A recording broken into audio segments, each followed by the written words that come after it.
ఇవే జీవన తరంగాలు, ఇవే ఇవే జీవన తరంగాలు, జీవన తరంగాలు. అదేంటి, ఒకరు సెలూన్ అని ఇంకొకరు మెడికల్ షాప్ అని అన్నారు? ఇంతకీ మీరు చెప్తున్నది నిజమేనా? నిజమే అత్తయ్య, ఇందులో అబద్ధం చెప్పాల్సిన అవసరం ఏముంది? ముందుగా ఆయన సెలూన్ లో హెయిర్ కట్ చేయించుకున్నాక ఆ తర్వాత మెడికల్ షాప్ కి వెళ్తామని మీతో చెప్పాలనుకున్నాం. అంతే కదండి? అవునవును, అంతేనమ్మా.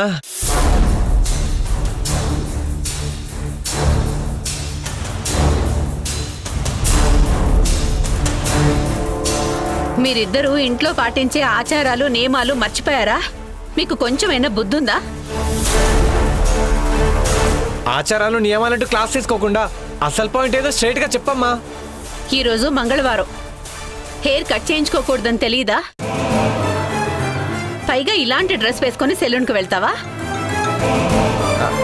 అంటే అమ్మా, అది షర్ట్ బాగా మాసిపోయింది. దీప ప్రెగ్నెంట్ కదా, బట్టలు వాష్ చేయడానికి ఇబ్బంది పడుతుంది. అటునుంచి అటే ఇంటర్వ్యూకి వెళ్లాల్సి ఉంది. నువ్వన్న ఆచారాలను పాటిస్తే ఇక్కడే ఇంట్లోనే కూర్చోవాలి.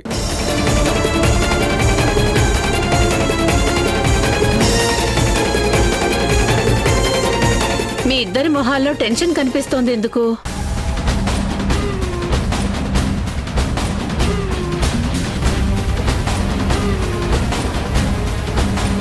చెప్పండ్రా, ఎందుకు టెన్షన్ పడుతున్నారు? ఏదైనా చేయకూడని పని ఏమైనా చేస్తున్నారా? ఈ పోలీస్ ఎంక్వైరీలు ఏంటమ్మా? నేను ఇంటర్వ్యూకి వెళ్తే అక్కడ ఎలాంటి క్వశ్చన్స్ అడుగుతారో నా టెన్షన్ నాది. అయినా వెళ్ళేటప్పుడు ఇవన్నీ ఎందుకు అడుగుతున్నావు?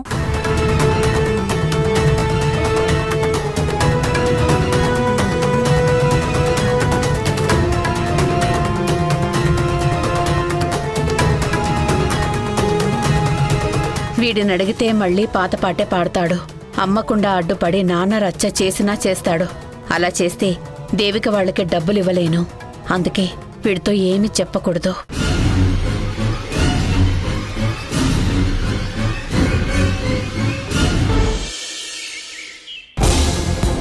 ఇందాక బావ విషయంలో నేనన్న మాటలకి అక్క బాగా హర్ట్ అయినట్టుంది.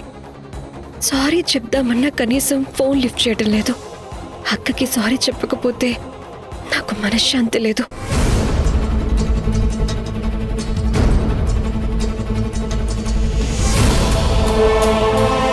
పిన్ని, మహేష్ రా కూర్చో. అమ్మ ఇంట్లోనే ఉందా లేదా ఏదైనా వర్క్ బిజీలో ఉందా? ఫోన్ లిఫ్ట్ చేయడం లేదు.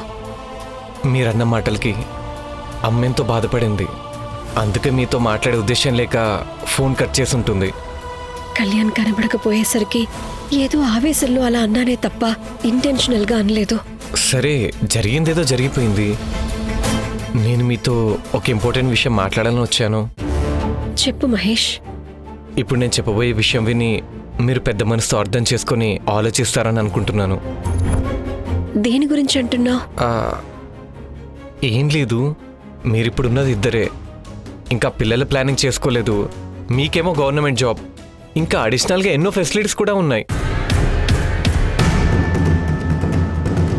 ఒకవేళ మీకు ఎమర్జెన్సీగా డబ్బులు అవసరమైతే మీకున్న కాంటాక్ట్స్కి ఎక్కడో ఒక చోట చిటికలో డబ్బు అడ్జస్ట్ అవుతుంది.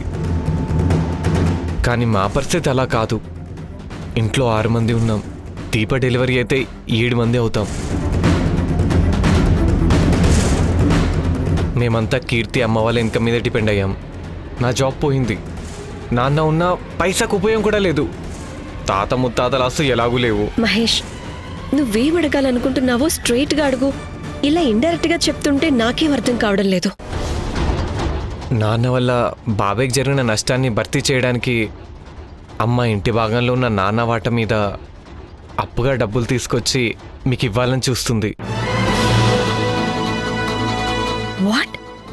అప్పు తెచ్చి లాస్ ని పూడ్చాలని చూస్తుందా? అంటే హాస్పిటల్లో నేనన్న మాటలని అక్క సీరియస్ గా తీసుకుని ఇలాంటి నిర్ణయం తీసుకున్నట్టుంది. ఇప్పటికే ఇంటి మీద ఉన్న అప్పులు బోల్డ్ ఉన్నాయి. నెల వస్తే కట్టాల్సిన ఈఎంఐలు ఊపిరాడనంతగా ఉన్నాయి. ఇవి కాదని కట్టాల్సిన వడ్డీలు కూడా ఉన్నాయి. మళ్ళీ ఇప్పుడు అప్పు చేస్తే దాన్ని భరించే శక్తి ఇంట్లో ఎవ్వరికీ లేదు. తెచ్చిన అప్పుకి వడ్డీ కట్టకపోతే ఉన్నాస్తి కూడా లాగేసుకుంటారన్నదే నా భయం. ఇవ్వడానికి మీ అమ్మ సిద్ధంగా ఉన్నా తీసుకోవడానికి నేను సిద్ధంగా లేను. అయినా లాస్ కట్టాలని తనని ఎవరు అడిగారు? మిమ్మల్ని ఎవరు ఇబ్బంది పెట్టారు? బాధలో ఉన్నదాన్ని ఆవేశంలో 2 మాటలు అనకూడదా? చెల్లెలుగా నాకు ఆ మాత్రం స్వతంత్రం లేదా? అయ్యో, బావగారి అజాగ్రత్త వల్ల నష్టం జరిగిందని కోప్పడ్డానే తప్ప డబ్బులు లాస్ అయ్యాయని నేను అనలేదు. తిరిగి కట్టమని అసలే అడగలేదు.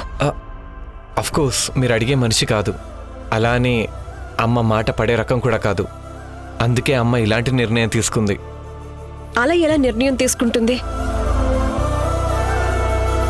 నేనేంటో నా క్యారెక్టర్ ఏంటో అందరికన్నా అక్కకే బాగా తెలుసు. నేనింత చీప్గా ఆలోచిస్తానని అక్క ఎలా అనుకుంటుంది? అలా అనుకునే మనిషివి కాదు కాబట్టే, అర్థం చేసుకునే పెద్ద మనసు ఉన్నవాళ్ళు కాబట్టే అమ్మ అప్పు చేసి డబ్బు ఇవ్వాలని చూసినా తీసుకోవద్దని రిక్వెస్ట్ చేద్దామని వచ్చాను. అక్కకి కష్టం వస్తుందంటే నేను తన ముందు నిలబడి ఆ కష్టాన్ని ఎదుర్కోవాలి అనుకుంటాను. కానీ తను కష్టపడితే చూడాలని కలలో కూడా అనుకోను. నేను అక్కకి 2వ కూతురు లాంటిదాన్ని. ఇంటి క్షేమం గురించి కోరుకుంటాను తప్ప క్షోభపడాలని ఆశించను. నా భర్తకి ఏదైనా ఇబ్బంది కలిగితే ఏం చేయాలని ఆలోచిస్తానేమో కానీ అక్కకు ఆపదొస్తే అరక్షణం కూడా ఆలోచించకుండా తన కోసం వెళ్తాను. కష్టం దాటిస్తాను. మీరు ఎలాంటి వాళ్ళు నాకు బాగా తెలుసు, కానీ అమ్మ ఆవేశపడి నిర్ణయం తీసుకుందనిపిస్తుంది. మహేష్, అక్క డబ్బులు తెచ్చిస్తే నేను తీసుకుంటానేమోనన్న ఆలోచన చేయొద్దు. మీ నుంచి 1 రూపాయి కూడా నాకు అక్కర్లేదు. నువ్వు రిలాక్స్గా ఉండు. మా పరిస్థితి చూసి మంచి మనసుతో అర్థం చేసుకున్నందుకు థ్యాంక్స్ పిన్ని. ఏమైంది దేవిక? ఈ డబ్బుల డిస్కషన్ ఎందుకు? అక్క మనల్ని అపార్థం చేసుకుందండి. మీ బిజినెస్ బావగారి వల్ల లాస్ అయినందుకు అప్పు తెచ్చి మరీ మనకు జరిగిన లాస్ని భర్తీ చేయాలని చూస్తుందట. అయ్యో మహేష్, వదిన గారు మమ్మల్ని అపార్థం చేసుకున్నట్టున్నారు. ఇలాంటి ఆలోచన మీకు రాకూడదని నేను కలిసి మరీ క్షమాపణలు అడిగాను. అయినా సరే నాకు జరిగిన నష్టం గురించి డిస్కషన్ వచ్చింది. I'm so sorry. అయ్యో మీరేం ఫీల్ అవ్వకండి. అమ్మకి పిన్నిలాగే ఆత్మవిశ్వాసం ఎక్కువ, అందుకే తనకి మాట రాకూడదని తాపత్రయపడింది. నేను వెళ్ళి అమ్మతో మాట్లాడతాను, మీరేం వరి అవ్వకండి. సరే పిన్ని, వెళ్ళొస్తాను.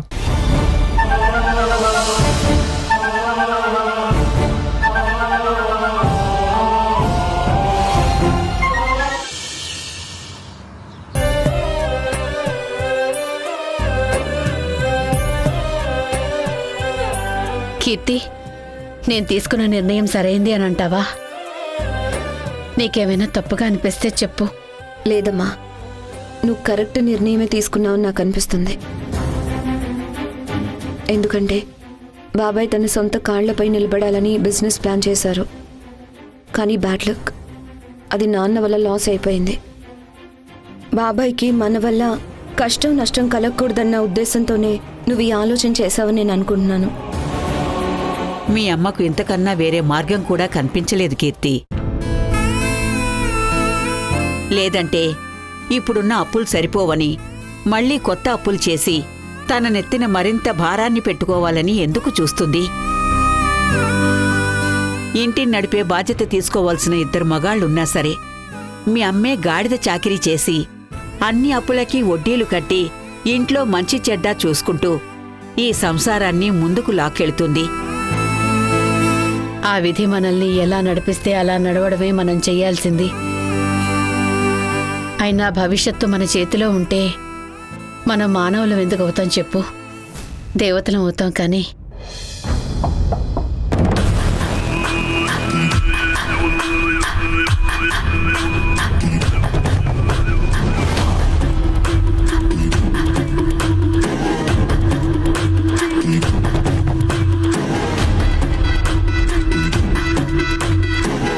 మళ్ళీ కొత్త అప్పు కావాలని అడిగారు. లేడీస్ అడిగితే ఎలా కాదంటాను చెప్పండి.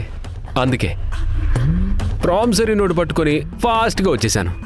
ఏం చేస్తాం, పరిస్థితులు మా మీద పగపట్టాయి. అప్పు చేయక తప్పని పరిస్థితి వచ్చింది. అలాంటి అవసరాలు మీకు వస్తుంటేనే మాలాంటి వాళ్ళకి పని ఉంటుందిలేండి. అన్నట్టు మహేష్ ఎక్కడా? ఫోన్ కూడా లిఫ్ట్ చేయట్లేదు, ఈఎంఐ కట్టట్లేదు. తప్పించుకొని తిరగకుండా ఎదురుపడి ఈఎంఐ ఎప్పుడు కడతాడో చెప్పండి. సరే చెప్తాం.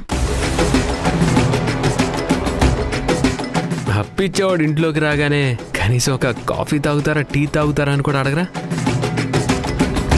చూడండి ఆదర్శ్, ఇప్పుడు అతిథి మర్యాదలు చేసే పరిస్థితి లేదు. నేను అడిగిన డబ్బు అరేంజ్ చేశారా? ముందు అప్పు తీసుకోవడానికి మీ ఇంట్లో వాళ్ళందరూ ఒప్పుకుంటున్నట్టుగా ఈ పేపర్స్ మీద సైన్ చేయాలి. ఆ తర్వాతే మీ ఇంటికి డబ్బు వస్తుంది. ఇంట్లో వాళ్ళందరూ సైన్లు చేయాల్సిన అవసరం లేదు. ఈ ఇల్లు నా పేరు మీదున్న ఆస్తి. హక్కున్న దానిగా నేను సైన్ చేస్తే సరిపోతుంది. హక్కు మీకుండొచ్చు, కానీ వారసులకు కూడా అంతే హక్కు ఉంటుంది కదా. కాబట్టి మీ కొడుకు కూతురు కూడా సైన్ చేస్తేనే నేను అప్పిస్తాను.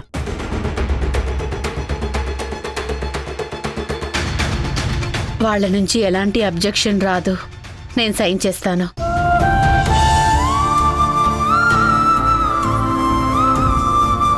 మా అమ్మ చెప్పింది నిజం. మా అమ్మ తీసుకునే అప్పుకి నాకు ఎలాంటి అబ్జెక్షన్ లేదు. మీరు ప్రొసీడ్ అవ్వచ్చు. ఓకే, ఎంత క్లారిటీ ఇస్తున్నప్పుడు నాకైతే ఎలాంటి అభ్యంతరం లేదు. సైన్ ఎక్కడ పెట్టాలో మార్క్ చేశాను, అక్కడ సైన్ చేస్తే చాలు.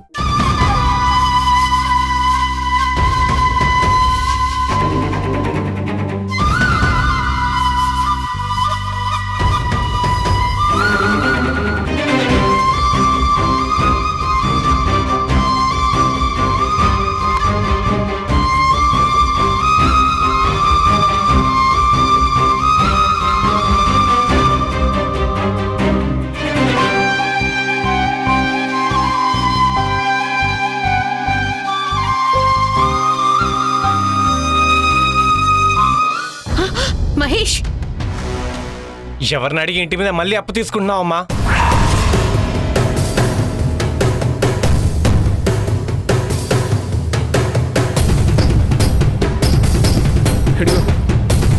హీరో వచ్చేసాడు. ఇలాంటి ఎంట్రీలు ఉంటాయనే మీ ఇంట్లో వాళ్ళకి ఏ అబ్జెక్షన్ లేదా అని ముందే అడిగాను.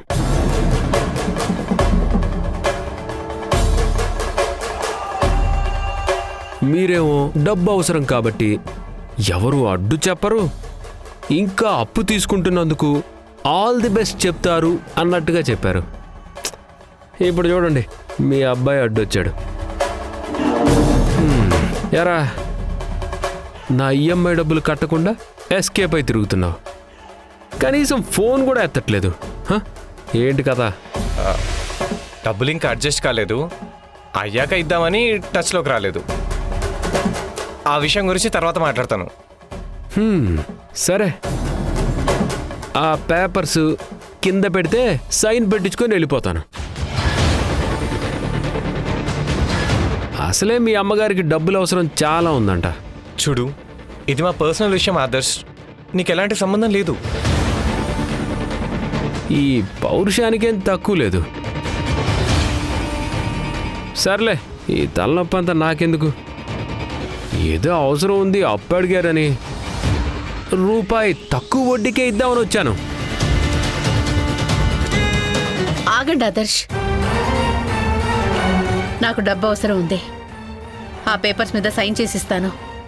రేయ్, ఆ పేపర్స్ లేవు. నేను ఇవ్వనమ్మా. అప్పు తీసుకోవాలా వద్దా అని నన్ను ఒక్క మాట అడగాలనిపించలేదా? నేను ఉన్నావు అనుకున్నా, చచ్చాను అనుకున్నావా?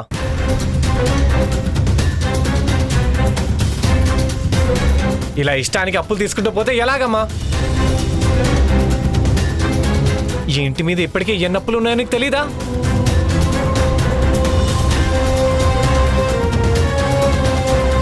నాకన్నీ తెలుసు. ఈ ఇల్లు నాది. ఆస్తిలో నీకెంత వాటా వస్తుందో దానికి సరిపడా నువ్వు అప్పు చేశావు. ఇంకా నీకేమైనా అబ్జెక్షన్స్ ఉంటే మనం తర్వాత మాట్లాడుకుందాం.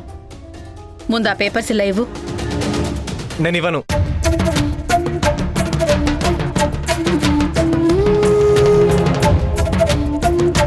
అన్నయ్య, బాబాయ్కి జరిగిన నష్టాన్ని భర్తీ చేయడానికే అమ్మ ఈ నిర్ణయం తీసుకుంది. ఇప్పుడు నువ్వు ఇలా అడ్డొస్తే ఆ నష్టం అలాగే మిగిలిపోయి దేవిక పిన్ని వాళ్ళకి మనకి మధ్యన మనస్పర్ధలు వస్తాయని అమ్మ భయం. కాబట్టి అమ్మ అన్ని ఆలోచించే ఈ నిర్ణయం తీసుకుంది. నువ్వు అడ్డు రాకు. ఇది ఇంటి పరువుకు సంబంధించిన సమస్య. రక్త సంబంధం తెగిపోకుండా కాపాడుకోవాలన్న తాపత్రయంతో చేస్తున్న ప్రయత్నం. దీనికి అనవసరంగా అడ్డుపడాలని చూడకు. ఆ పేపర్స్ ఇలా ఇవ్వు. లేదమ్మా, నేనివ్వను. ఇల్లు మొత్తం ఇలా అప్పులకు తాకట్టు పెడితే ఇది అందరికీ తెలిస్తే నలుగురిలో నేను ఎలా తలెత్తుకొని తిరగాలి? ఇంట్లో అమ్మ, నాన్న, చెల్లెలు అందరూ తమ వాటాల మీద అప్పు తీసుకున్నారని సూటిపోటి మాటలు జనాలంటూ ఉంటే భరించడం నా వల్ల కాదు.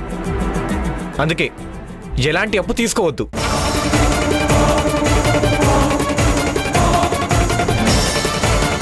ఆదర్శ్, మా కొత్త పొద్దు, నువ్వు వెళ్ళిపో. మహేష్, నువ్వు సైలెంట్గా ఉండు. మీ నాన్న చేసిన పనికి కొడుకుగా నువ్వు ముందుకొచ్చి బాధ్యత తీసుకొని కళ్యాణ్కి జరిగిన నష్టాన్ని భర్తీ చేస్తానని చెప్పాల్సింది పోయి ఇలా అడ్డు చెప్పడం కరెక్ట్ కాదు. ఆ పేపర్స్ ఇలా ఇవ్వు.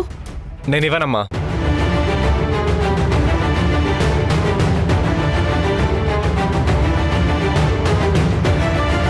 బాధ్యత గల తండ్రిగా తను మొదటి నుంచి బిహేవ్ చేసుంటే నేను కూడా కొడుగ్గా చేయాల్సినవన్నీ సక్రమంగా చేసేవాణ్ణి. ఆయన అలా లేనప్పుడు నేనెందుకు అతని బాధ్యత తీసుకుంటాను?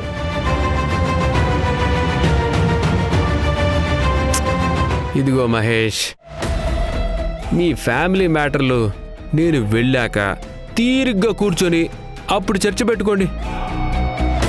నా పేపర్స్ నాకు ఇవ్వు. అప్పడిగితే చాలు, అరక్షణం ఆలోచించకుండా ఇంటికి వచ్చేస్తావా? ఇంట్లో మగాళ్ళని అడిగి అప్పు ఇవ్వాలని తెలియదా నీకు? నా వృత్తే ఫైనాన్స్ ఇవ్వడం. మీ అమ్మగారు అప్పడిగారు, నేను ఇవ్వడానికి వచ్చాను.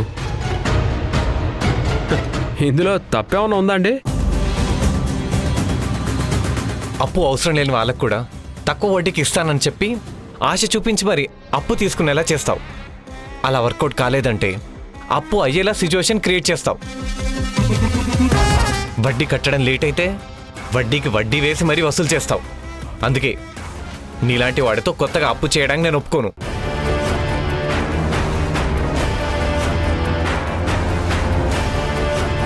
అమ్మా, కొంచెం నేను చెప్పేది విను.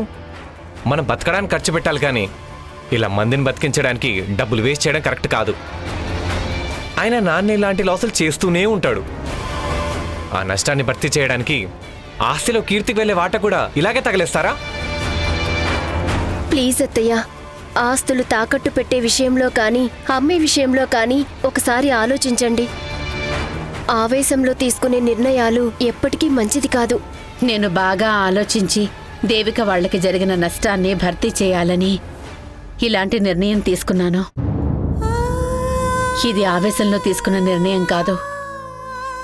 ఇలా చేయకపోతే తోడబుట్టిన దాని దగ్గరే మాట పడాల్సి వస్తుంది.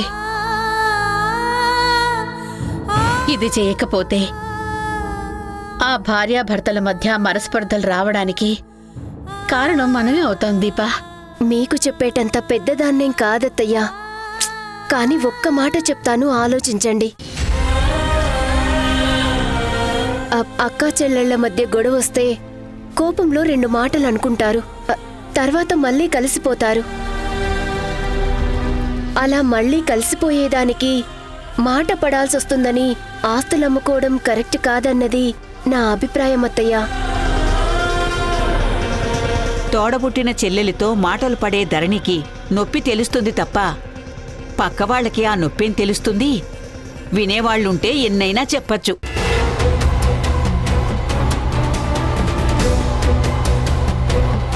రాబోయే ప్రమాదాన్ని ముందుగానే అంచనా వేసి జాగ్రత్త పడ్డం కరెక్టా, లేదంటే మనకొచ్చిందేముందిలేని మౌనంగా ఉండడం కరెక్టా? చెప్పు దీపా, ఏది కరెక్ట్ అంటావు? అయినా దేవికత్తయ్య వాళ్ళు లాస్ కట్టివ్వమని అడగలేదు కదా బామ్మా. మరెందుకు మనమే ముందుగా అమౌంట్ ఇవ్వాలని చూస్తున్నాం? నష్టం ఎవరికి జరిగినా నష్టమే. అది మనకైనా తోడబుట్టిన వాళ్లకైనా నష్టం కలిగించే నొప్పి ఒక్కటే. ఉప్పు తిన్న నోరు నీళ్లు తాగాల్సిందే అన్నట్టు మన వల్ల జరిగిన నష్టానికి మనం బాధ్యత వహించి వాళ్ళు అడగక ముందే ఇవ్వడం అన్నది సంస్కారం అనిపించుకుంటుంది దీపా. ఇదే నష్టం మహేష్కి జరిగుంటే నేను చూస్తూ ఊరుకునేదాన్నా? నువ్వే చెప్పు. చూడండి, అప్పు కావాలంటే ఆ పేపర్స్ మీద సైన్ చేయండి, లేదంటే చెప్పండి, నేను వెళ్ళిపోతాను. అది కూడా రూపాయి తక్కువ వడ్డీ అయితే అప్పు తీసుకునే ఆశావాదులు 100 మంది ఎదురు చూస్తూ ఉంటారు. అన్నయ్య, అమ్మ మాటకెదురు చెప్పొద్దు. అమ్మ ఏది చేసినా బాగా ఆలోచించి చేస్తుందని నేను నీకు ప్రత్యేకంగా చెప్పాల్సిన పని లేదు. కీర్తి, నువ్వు ఎవరిని బ్రతిమలాడాల్సిన అవసరం లేదు. ఆస్తి మీద హక్కున్న మనిషిగా ఆ ఆస్తిని అమ్ముకోవాలన్నా తాకట్టు పెట్టాలన్నా నాకే అన్ని అధికారాలు ఉంటాయి.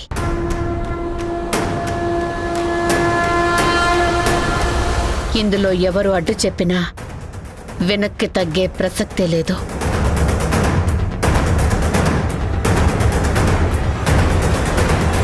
సరేనమ్మా, నీ ఇష్టం. అప్పు తీసుకున్న తర్వాత జరగబోయే పరిణామాలు కూడా బాధ్యత నువ్వే వహించాల్సి ఉంటుంది, గుర్తుపెట్టుకో.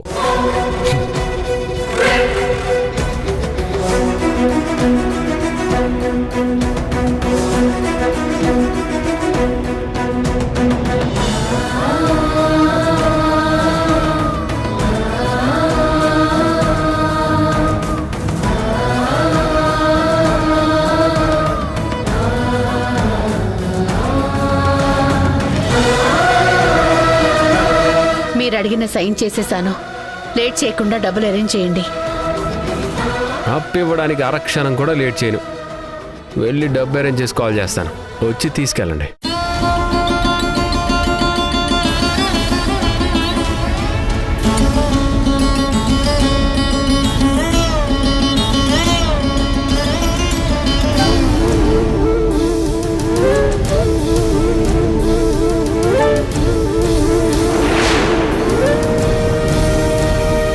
ఏంటి దేవిక, కళ్ళు మూసావు? కొత్త ప్లేస్లో కళ్ళు ఓపెన్ చేయాలి కాబట్టి. చల్లని గాలి వీస్తుంది, నా ముందు జాబిలమ్మ నిలబడి ఉంది. ఇలాంటి టైంలో మనిద్దరం కలిసి 2 స్టెప్పులేస్తే దోచావే నన్నే దొంగలా, దాచావే నన్ను